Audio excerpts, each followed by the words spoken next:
And that involves a WNBA coach. Her name is Cheryl Reeve.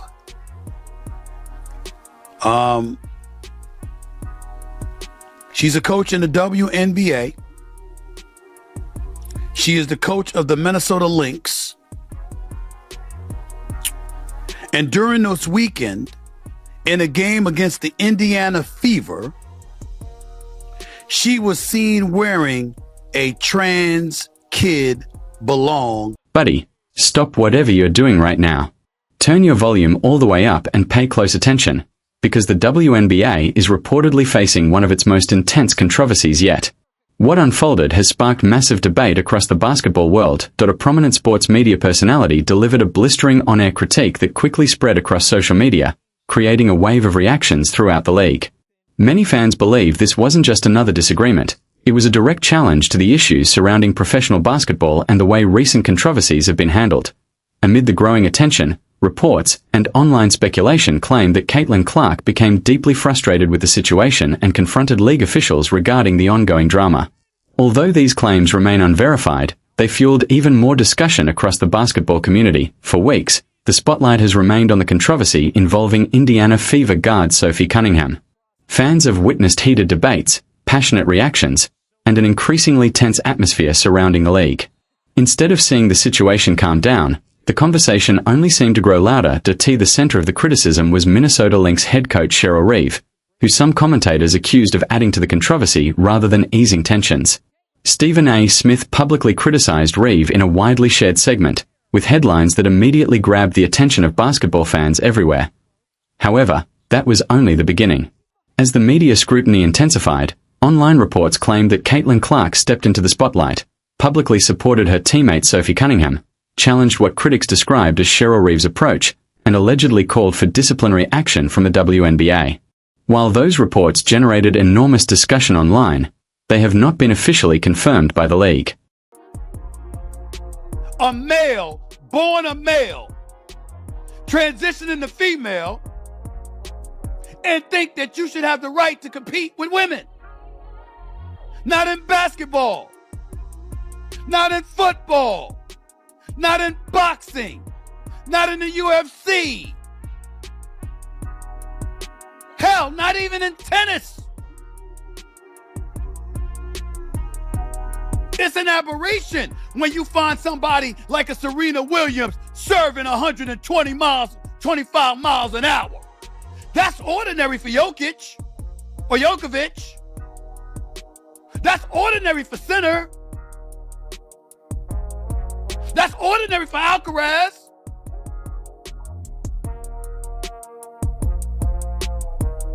That was ordinary for Sampras. Don't miss a single second of this video, buddy, because we are breaking down Stephen A. Smith's explosive commentary, the criticism surrounding Cheryl Reeve, the online speculation involving Caitlin Clark, and why so many fans believe the WNBA is facing one of its most talked about controversies in recent memory. Hit that subscribe button, leave a like, and let's dive into everything that's fueling this debate. To understand why the basketball world is buzzing, you have to look at the firestorm sparked by Stephen A. Smith's comments on national television. At the time, the WNBA was already dealing with intense discussions surrounding Sophie Cunningham, with headlines and social media flooded by reactions from fans and analysts alike. During his show, Stephen A. Smith strongly criticized Cheryl Reeve, arguing that her public comments only added more fuel to an already heated situation. Rather than focusing solely on basketball, he questioned the leadership being displayed and expressed frustration with how the controversy was being handled. "This is a disgrace," Stephen A. declared during his passionate segment. He argued that Sophie Cunningham is a player in the league who deserves support and respect, and suggested that personal disagreements, ego, or politics should never overshadow the well-being of the league or its athletes. According to Smith, putting individual agendas ahead of the WNBA only creates more division. Smith also claimed that certain veteran coaches were contributing to off-court distractions that could negatively affect the Indiana Fever's chemistry. He argued that opponents understand how difficult it is to slow Caitlin Clark on the court, so, in his opinion, unnecessary distractions surrounding her teammates only create additional pressure. He described that alleged approach as desperate and reflective of resistance to the league's changing landscape. However, the discussion didn't stop there. Many online commentators revisited Cheryl Reeve's past controversies, pointing to incidents from previous seasons as part of the broader debate. One of the most frequently mentioned moments came during the 2025 playoffs, when Reeve received a one-game suspension following a highly emotional playoff series against the Phoenix Mercury. That incident was widely discussed at the time and has since resurfaced as fans continue debating her leadership and conduct. What else you want to come up with? What the hell are you talking about? It's not true. It is false. AJ DeBonza, not to throw his name out there, Darren Peterson, hell, pick a scrub. If you're a male and transition into female, you should be playing against the women. Nobody said you can't transition from male to female. The issue here is competing against the women. That's what Sophie Cunningham was talking about. That's what Riley Gaines is talking about. How are you, Coach Cheryl Reeve, and you could condone that? And then you're going to come out with a t-shirt. No regard for the WNBA. No regard for the sponsors that may be put off by that. No regard for the bottom line that might be affected because of a position that she has taken that you know is going to be politicized. Because that's what you did. No regard for that whatsoever. Why was she suspended? According to league records, the WNBA disciplined Cheryl Reeve following an incident involving her conduct toward game officials during a playoff game. Reports at the time stated that she aggressively confronted an official, refused to leave the court after being ejected, and made inappropriate remarks while exiting the floor. The suspension became one of the most talked about moments of that postseason. Because of that history, Stephen A. Smith argued that his criticism was based on a pattern of behavior rather than a single incident. During his segment, he suggested that Reeve had repeatedly allowed emotion to outweigh professionalism, claiming she was placing her own frustrations ahead of what was best for the league. Whether fans agreed or disagreed, his comments immediately ignited another wave of debate across the basketball world. According to the narrative surrounding the controversy, this time the situation involves Sophie Cunningham and, by extension, Caitlin Clark. Supporters of Clark believe she is fiercely loyal to her teammates, making the growing attention around Cunningham impossible for her to ignore if Cheryl Reeve believes Stephen A. Smith would be her biggest challenge. Many online commentators argued she underestimated the reaction from Caitlin Clark's fan base. As the controversy gained momentum, speculation spread that Clark was closely following everything unfolding behind the scenes. Throughout the season, Caitlin Clark and Sophie Cunningham have developed a strong friendship, frequently displaying their chemistry both on and off the court.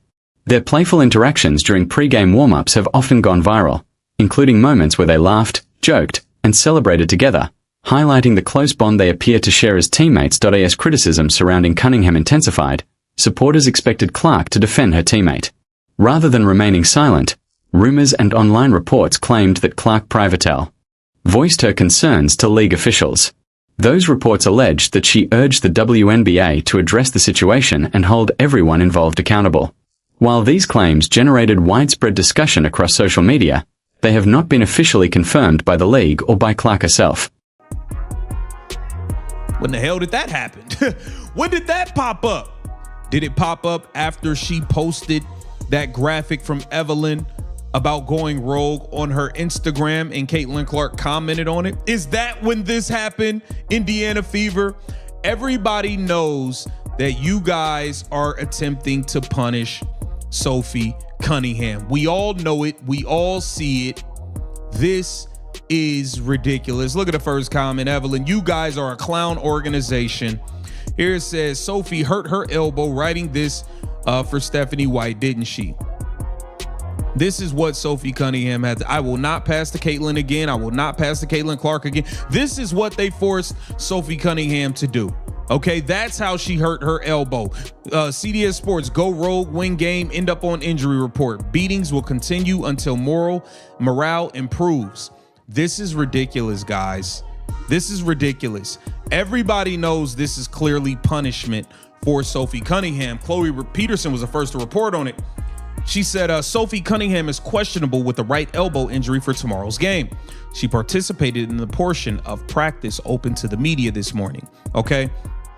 And everybody knows the whole, every comment is that this is punishment. Look here, Sophie being put in timeout for speaking what's on her mind. Okay, punishment for inbound passing to Caitlin Clark instead of Kelsey Mitchell. Stephanie White needs to go. Okay, did it happen on the drawn up play at the end? This organization is like the mafia.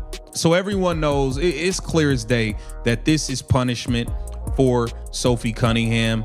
It's very, very, very obvious that this is punishment for Sophie Cunningham. The organization is a straight up clown show at this point. And then not only that, they have not addressed the smear campaign. They've gone out of their way to address any and everything else. They refuse to address the smear campaign led by Dan Dakich, who has been adamant about he's getting this information from the inside. Not only have they not addressed that, and he doubled down on it today. Dan Dakich was bombing again today. According to the narrative circulating online, this was the moment that sent shockwaves through the WNBA. Reports and speculation claimed that Caitlin Clark, the league's biggest star and one of its strongest television draws, privately confronted league executives with an unmistakable message. Rumors suggested that Clark urged the WNBA to take decisive action regarding Cheryl Reeve, with some online accounts even claiming she called for an immediate suspension. However, those reports have not been publicly confirmed by Clark or the league. The speculation alleged that Clark argued veteran coaches should be held to the same standards as players. According to those claims, she believed that if league leaders failed to address behavior viewed by critics as harmful or divisive, it would send the wrong message throughout the WNBA. Supporters of this narrative argued that accountability should apply equally to everyone, regardless of position. Online discussions also claimed that Clark warned league officials the growing controversy could damage trust among players and fans if left unresolved. Whether those reports are accurate remains unverified, but they fueled widespread debate across social media and sports talk shows. As the story continued to spread, fans became deeply divided. Some believed the league needed to respond more forcefully to the ongoing controversy, while others argued that many of the circulating claims were based on speculation rather than confirmed facts.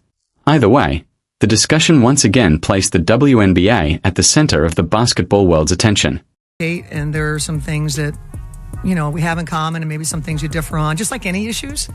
And I think it's how you handle things. And so... You can pause it right there. I want you to now watch what Caitlin Clark's nice coach had to say when she was questioned. This is Caitlin Clark's coach. Okay, go for it. Your stance on men or athletes who test as biological male participating in women's sports. What's your personal Watch stance? your answer. Yeah, I don't know that I would say that I'm educated enough from a scientific standpoint. I don't ever believe that exclusion is an answer. I just don't. Oh my. No, but wait a minute. You got to keep playing it. Is this the only clip we have? Oh, okay. I think that's it. Because she says, I used to play with men when I was a kid. I always played with men when I was a kid.